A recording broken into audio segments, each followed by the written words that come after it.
What's up, guys? So today we're going to be reacting to a video from Matt Dillahunty. One of my friends sent me this. Matt is an atheist, and he does a lot of content giving his reasons for why he doesn't believe in God, and more specifically, why he's not a Christian. If this is your first time on my channel, I usually deal with more New Age spirituality topics and New Age gurus, but every now and then I like to do a video reacting to what atheists have to say. Let's get into it. Did God create the universe and everything in it? Of course. Did God know everything that was going to happen before he created the universe? Yeah, God knows everything. Okay. Could God have created a different universe where things happen differently? Yeah, he could have. Cool. So you believe that God could have created a different universe, but specifically created this one, and he did it with full knowledge that people would sin and fall short of the glory of God, and that he would need to come down and sacrifice himself in a blood ritual to serve as a loophole. He could have created a universe where maybe things didn't go that way. Maybe there wasn't sin, or that maybe there was a different resolution for sin.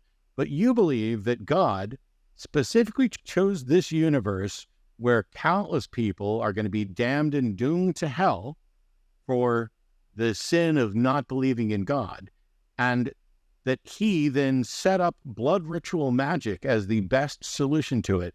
And you think that this is an example of love. Why wouldn't it be more loving to have either never created the universe at all, or created the universe differently so that you and I both agree and we both go to heaven? All right, so just right off the bat, this is not essentially an argument for the non-existence of God. This is more of an argument for, if I was God, I would have done a better job than he did. So let's answer some of these questions and break some of this down. First, could God have created a universe in which there is no sin? The answer is God did create a universe in which there is no sin.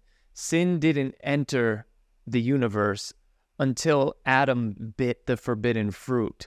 Now, there was a potential for sin, but sin was not in the universe. So the universe was created without sin in it, but there was a potential for sin to enter into it, and that happened when Adam ate from the forbidden fruit. So God created this sinless universe, and we humans still decided to sin anyway. I think a better question to ask would be, could God have created a universe in which we as humans don't sin? And the answer is yes, but then we wouldn't have any free will. We wouldn't have any choice in the matter, and we wouldn't have the potential to actually love. We'd just be like Stepford wives, programmed to do the act of loving without actually loving, which ironically enough is what atheists actually believe. They believe that consciousness and free will is just an illusion from neurons firing in our brain, and we're just responding to our programming that has been embedded in us from random mutations since being primordial soup evolved into what we are today. So every choice that we make, every feeling that we have is just us responding to our programming and neurons that are firing in our brain. So we're not actually making choices, and we're not actually thinking for ourselves. It's just an illusion created by evolution. And we are, at our core, just moist robots. We don't actually have free will. Consciousness doesn't really exist. It's just an illusion. So actually, the universe in which sin doesn't exist would be the atheistic, naturalistic universe, because there's no real objective right or wrong. There's no right decision. There's no wrong decision. We're just responding to neurons firing in our brains. So any act that we perceive as morally wrong is just our subjective perspective, and we're not actually making right or wrong choices. We're not making choices at all. We're just responding to neurons firing in our brain. Now, as far as God creating a universe in which we can't sin and we can't choose our life path or choose to love him or not, I just don't see how completely restricting someone's right to choose would be the more moral universe to create. So let's give a bad example of this. So Matt is somebody who believes in abortion. He believes in a woman's right to choose to have an abortion. And Matt also believes that anyone trying to restrict a woman's right to have an abortion is doing something that is morally wrong. You restricting a woman's right to choose to terminate her baby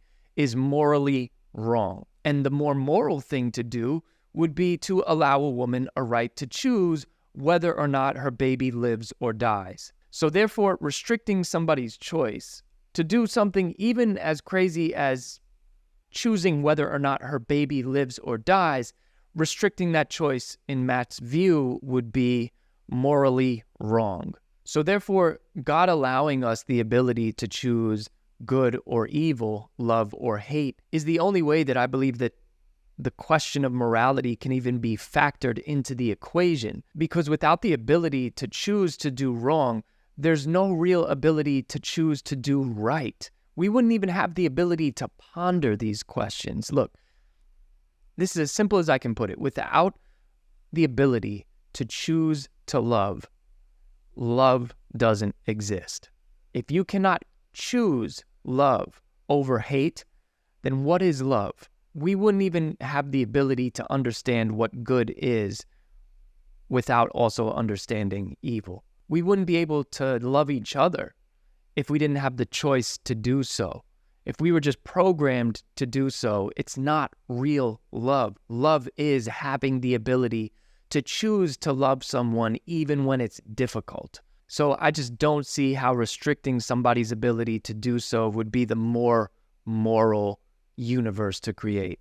Now, as far as God creating a universe in which not only people won't be damned to hell, but Matt would not be damned to hell, and Matt would actually believe in God and be able to go to heaven, I would say that there's a lot of assumptions in that statement. One of them being the assumption that God doesn't have morally sufficient reasons for doing things the way that he did it, meaning Matt would know better than God, assuming that out of all possible universes to create, that there is objectively one better to create than the one that we're currently living in right now. And that when we factor humans' free will into that equation, that there would have been a better universe that would have been created, one in which Matt would believe in God. And this is kind of to assume that Matt or anyone who makes this argument can do the Doctor Strange from Endgame thing where he could sit there and go through all the billions of different possible universes in one sitting and sift through them all and find the one in which the best outcome would happen. And therefore that universe is not this one that we're currently living in right now. It must be one of these other ones, one of these other possibilities out there, but it can't be this one that we're living in. And I would say that that's just a huge assumption. I think it could be way worse than what it is right now. I think this universe could be in even more chaos, and this world could be in even more chaos than it already is. And maybe this is the best case scenario for God's morally sufficient purposes of his end goals. And to make the claim that this is no way the best possible scenario, it's just making the argument of, again, you knowing better than God.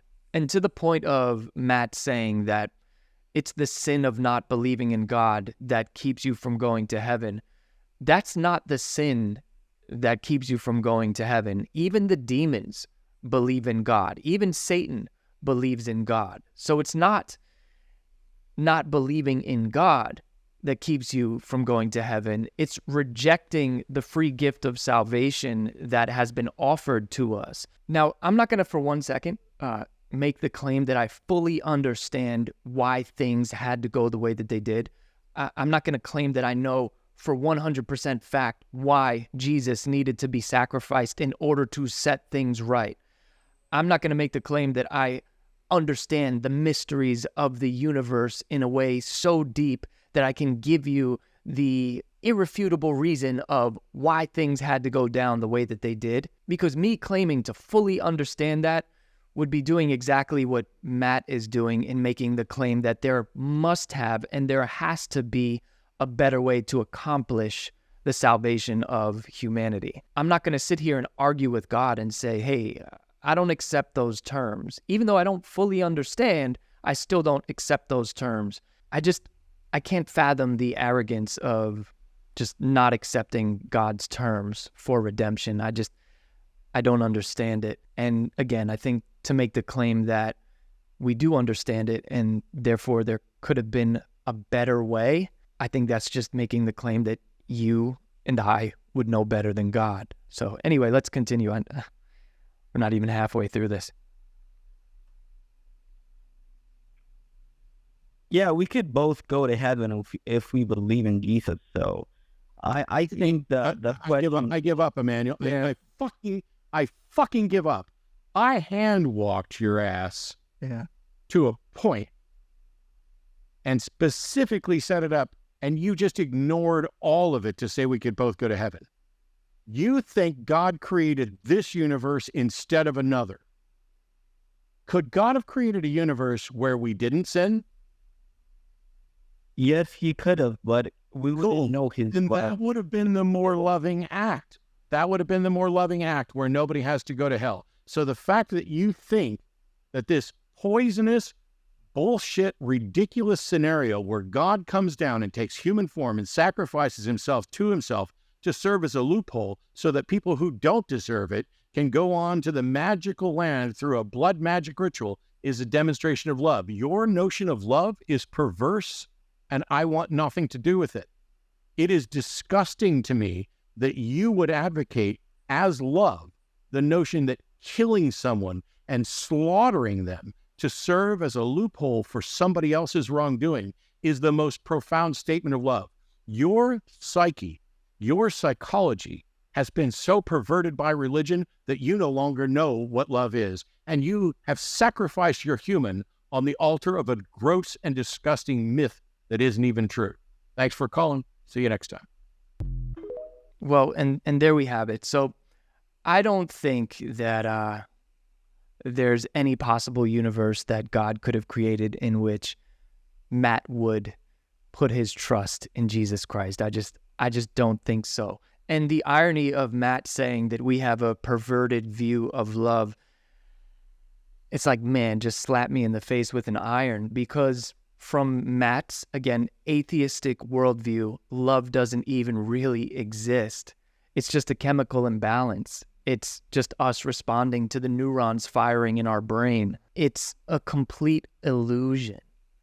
So the fact that he gets so riled up about the Christian definition of love in comparison to his perfect atheistic yet subjective view of love is just mind-boggling to me, because at his core and at the core of atheist and naturalistic beliefs is the belief that love is an illusion and we are just moist robots responding to the neurons firing in our brain. So with that being said, I always tell people, pray for the people that we discuss in these videos. So definitely pray for Matt.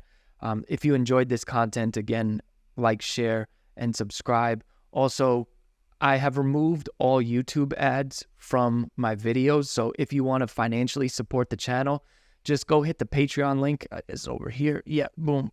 Just go hit the Patreon link over there if you want to support the channel. Also, check out my book where I debunk everything about the law of attraction. And if nothing else, I'm just happy that you were here. God bless. I'll see you on the next one.